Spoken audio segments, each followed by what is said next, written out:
Agora, pessoal, eu preciso destacar uma informação importante em relação ao caso do prefixo que termina na mesma vogal que se inicia o segundo elemento. Vocês lembram que eu falei que todos os prefixos de uma sílaba só, que forem acentuados com acento agudo ou circunflexo, como no caso dos prefixos pré, pró e pós, serão automaticamente separados por vírgula em relação ao segundo elemento, não é? Pois bem, guarda essa informação, porque ela será muito válida para o que vem adiante, uma vez que existem as versões desses mesmos prefixos em nossa língua portuguesa, em que eles são escritos sem acento gráfico. Sem acento gráfico. São escritos dessa forma: pre, pro e pos. Aí é o seguinte, gente, em relação à tonicidade, em relação à força na pronúncia, eles são classificados como prefixos átonos, como prefixos fracos, e eles são lidos, inclusive, com fechamento vocal. Ele não é aberto, ele não tem uma sonoridade aberta, uma sonoridade fechada. Dessa forma, por não terem uma pronúncia forte e não terem essa sonoridade aberta que possa levar um acento agudo, eles se agarram ao elemento seguinte no ato de nossa fala, e por isso mesmo não são escritos com hífen.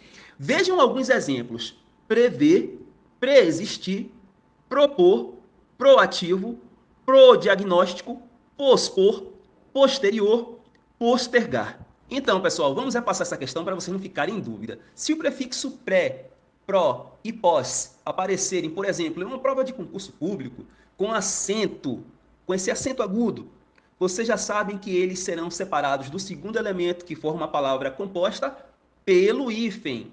Agora, se nessa mesma prova de concurso esses prefixos aparecerem sem o acento, sem esse acento agudo, sem acento nenhum, se eles aparecerem dessa forma, pre, pro e pos, vocês já sabem que eles se juntarão ao segundo elemento, ou seja, se juntarão à segunda palavra que forma a palavra composta sem o hífen. Bom, gente, agora vamos falar de uma regra ortográfica que eu considero bem fácil de vocês identificarem com precisão. Eu me refiro ao caso de palavras compostas tendo como primeiro elemento o prefixo mal. A observação que eu quero fazer é que, quando eu falo desse prefixo mal, a palavra mal, da qual eu me refiro, é aquela escrita com a letra L no final, jamais com a letra U.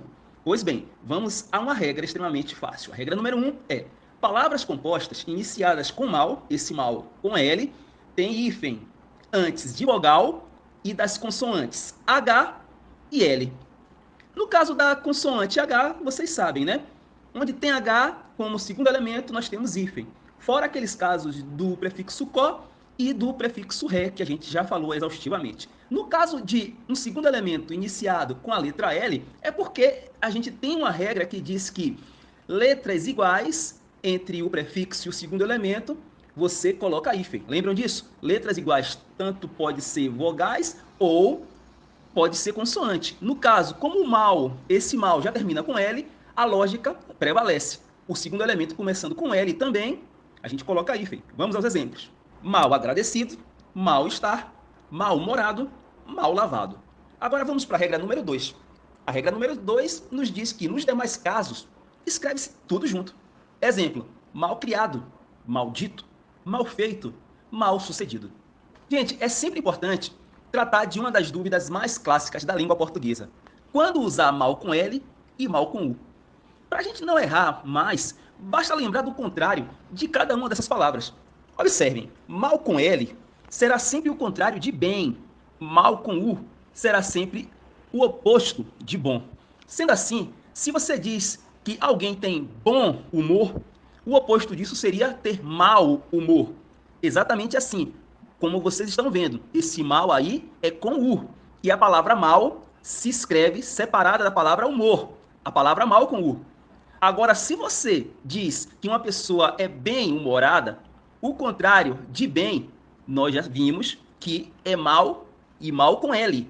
Sendo assim, o contrário de bem-humorada é mal-humorada, mal com L e com hífen.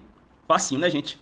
Pois vamos em frente. Pessoal, vocês lembram que anteriormente eu falei que não se usa o hífen quando o prefixo termina em vogal e o segundo elemento começa pela consoante R ou pela consoante S, e que nesses casos aí duplicam-se essas letras?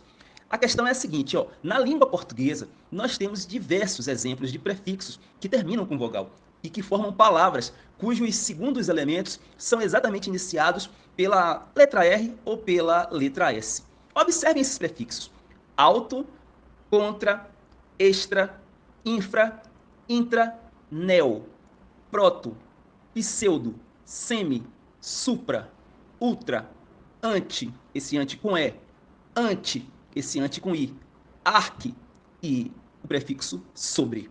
Não há necessidade alguma de vocês tentarem ficar memorizando um por um desses prefixos, viu, gente? A questão aí é só a gente ter cuidado com a questão da regra. Se a regra diz que terminando em vogal um prefixo e o segundo elemento começando com R ou S, nesse caso duplicando o R ou o S, é só a gente observar para essa lista de prefixos que estão aí, que vocês vão observar que todos eles se encaixam com esse caso. Ou seja, todos eles terão que ter o R ou o S duplicado numa palavra composta em que se façam presentes. Pessoal, eu preciso chamar a atenção de vocês também para o fato de que esses prefixos que estão aí, eles são bastante utilizados na nossa língua portuguesa e que a nova reforma ortográfica trouxe algumas mudanças na maneira de se escrever esses prefixos.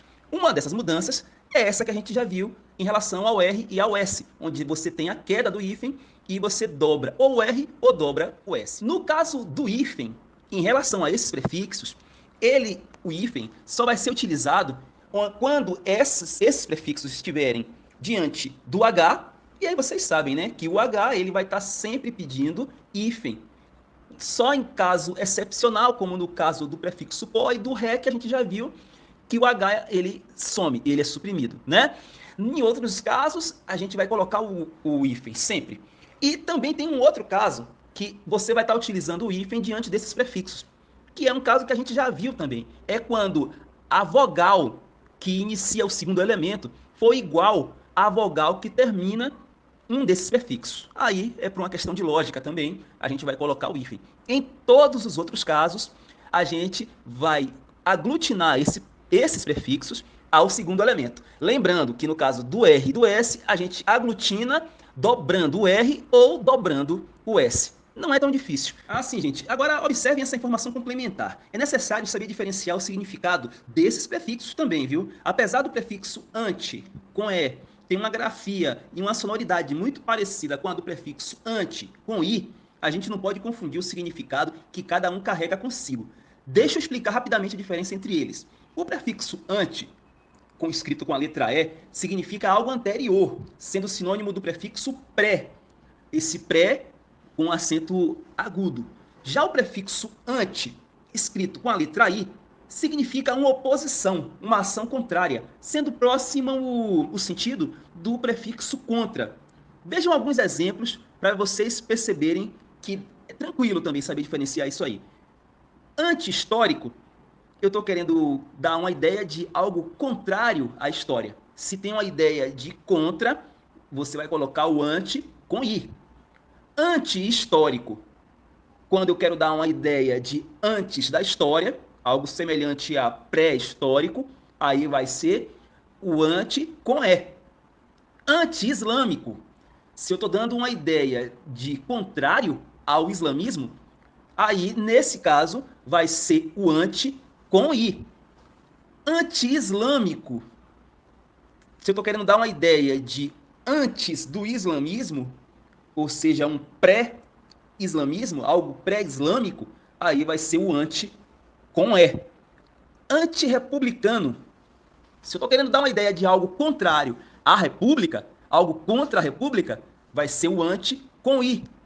Anti-republicano com E é quando eu quero dar uma ideia de algo que vem antes da república, algo que é pré-republicano. Entenderam aí? Se tiver sentido de algo que veio antes, o anti com E. Se tiver uma ideia de algo que é contra, aí é o anti com I. Tranquilo, vamos em frente.